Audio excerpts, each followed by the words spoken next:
পিরিয়ডসের আগে বুকে খুব ব্যথা হচ্ছে, ব্রেস্ট পেন ফিল করছেন কি? এবং সেই ব্যথাটা একদিকের বুকে হচ্ছে না দুদিকে হচ্ছে, তার সাথে কিছু ডিসচার্জ যেটা অ্যাবনর্মাল সেরকম বেরোচ্ছে, এরকম কি কিছু এক্সপিরিয়েন্স করছেন? তাহলে পিরিয়ডসের আগে যে ব্যথাটা হয় এটা নিয়েই আমি আজকে কিছু আপনাদেরকে বলবো।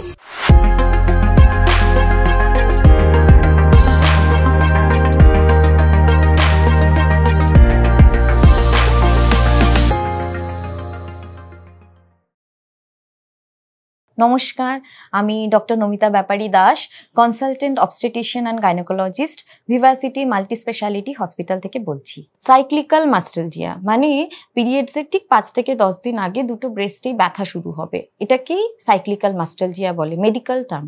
এখন সাইক্লিক্যাল মাস্টালজিয়া কেন বলছে? কারণ প্রত্যেক মাসের মেনস্ট্রুয়াল সাইকেলের সময়ই এই ব্যথাটা হচ্ছে। ব্যথাটা কোথায় হচ্ছে? ব্রেস্টে হচ্ছে, তাই এর নাম মাস্টালজিয়া।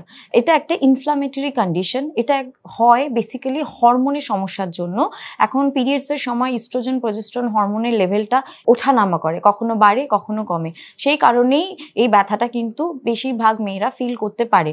কিন্তু এই ব্যথাটা নিয়ে চিন্তা করার কিছুই নেই। এর সিমটমসগুলো যখন দুদিকের ব্রেস্টে ইনভলভড হবে বা দুদিকের ব্রেস্ট থেকেই একটা ডাল একিং হেভি একটা পেইন হবে, তার মানে এটা নর্মাল। এবং সবথেকে বড় ব্যাপার হচ্ছে যখন আপনার পিরিয়ডটা শেষ হয়ে যাচ্ছে বা পিরিয়ডটা যখন শুরু হচ্ছে, দেখবেন কারোর তখন থেমে যায় ব্যথাটা, আবার কখনো পিরিয়ডসটা শেষ হওয়ার পরপর ব্যথাটা কমে যায়। তাহলে কিন্তু দুশ্চিন্তা করার কোনো কারণ নেই।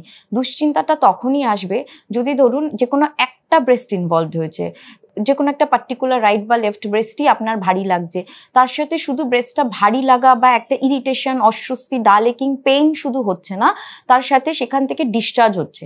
ডিসচার্জটা ওয়াটারি হতে পারে, ডিসচার্জটা মিল্ক লাইক হতে পারে, দুধের মতন, বা সেরাস ইয়েলো কালারের, বা ব্রাউন বা ব্লাড ডিসচার্জও হতে পারে। এখন ওয়াটারি মিল্ক লাইক ডিসচার্জ অবধি আমরা ভেবে নিই চলো ঠিক আছে, কোনো অসুবিধা নেই, আমরা প্রোল্যাকটিন বলে একটা হরমোন আছে সেটা টেস্ট করে দেখে নিই বেশি না কম, যদি বেশি থাকে সেই হিসেবে আমরা ওষুধ দিয়ে থাকি।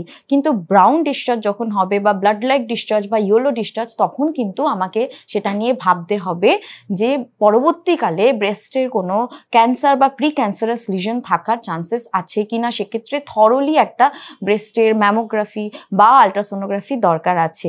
নর্মালি পিরিয়ডসের আগে ব্যথা শুরু হচ্ছে, পিরিয়ডসের সাথে সাথে ব্রেস্টের ব্যথা কমে যাচ্ছে, ব্রেস্টটা ভারী লাগছে, খুব বেশি ভয় পাওয়ার কিছু নেই। কিন্তু অবশ্যই বলবো এরকম যদি কারোর প্রত্যেক মাসে মাসে ব্যথা হয়ে যাচ্ছে, সমস্যাটা হচ্ছে, তাহলে অন্তত একবার ডক্টরের কাছে এসে একটা রেগুলার চেক আপ করানো, একটু হরমোন দেখে নেওয়া যে কিছু হরমোন স্পেসিফিক যেমন প্রোল্যাকটিন হরমোনটা বেশি আছে কিনা, দরকার পড়লে একটা হাই রেজলিউশন আলট্রাসোনোগ্রাফি করে নিয়ে বোথ ব্রেস্ট এবং অ্যাক্সিলা মানে আর্ম পিটসের করে নিয়ে দেখে নেওয়া ভালো, যেটাকে আমরা স্ক্রিনিং বলি, যে পরবর্তীকালে ব্রেস্টের কোনো সমস্যা হতে পারে কিনা। আর একটি কথা, ব্রেস্টের লাম্পটা আপনাকে সেলফ এক্সামিনেশন করতে হবে।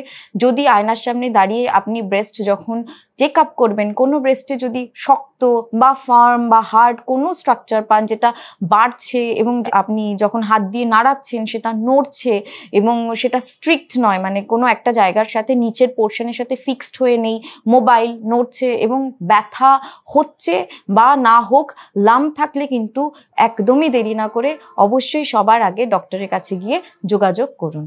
সাইক্লিক্যাল মাস্টালজিয়া আপনার হচ্ছে, ব্রেস্ট পেইন হচ্ছে, তাহলে কি করবেন? তৎক্ষণাৎ যেটা করবেন সেটা হচ্ছে যে আপনি যে ইনার ওয়্যার পরছেন সেই ব্রা, সেটাকে সাপোর্টিভ হতে পারে, good supportive sports bra use করুন।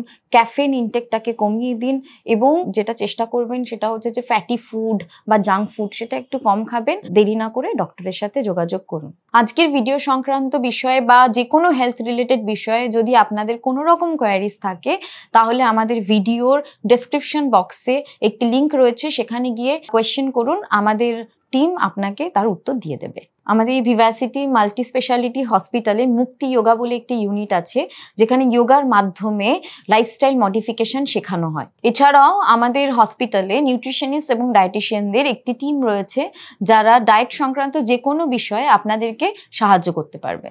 যে কোনো গাইনোকোলজিক্যাল বা অবস্টেটিক এমার্জেন্সির জন্য আমাদের গাইনোকোলজিস্টদের টিম 24x7 এই হসপিটালে রয়েছে। যে কোনো সমস্যায় সঙ্গে সঙ্গে এসে আমাদের এখানে হসপিটালে এমার্জেন্সিতে যোগাযোগ করুন। নমস্কার, ভালো থাকবেন, সুস্থ থাকবেন।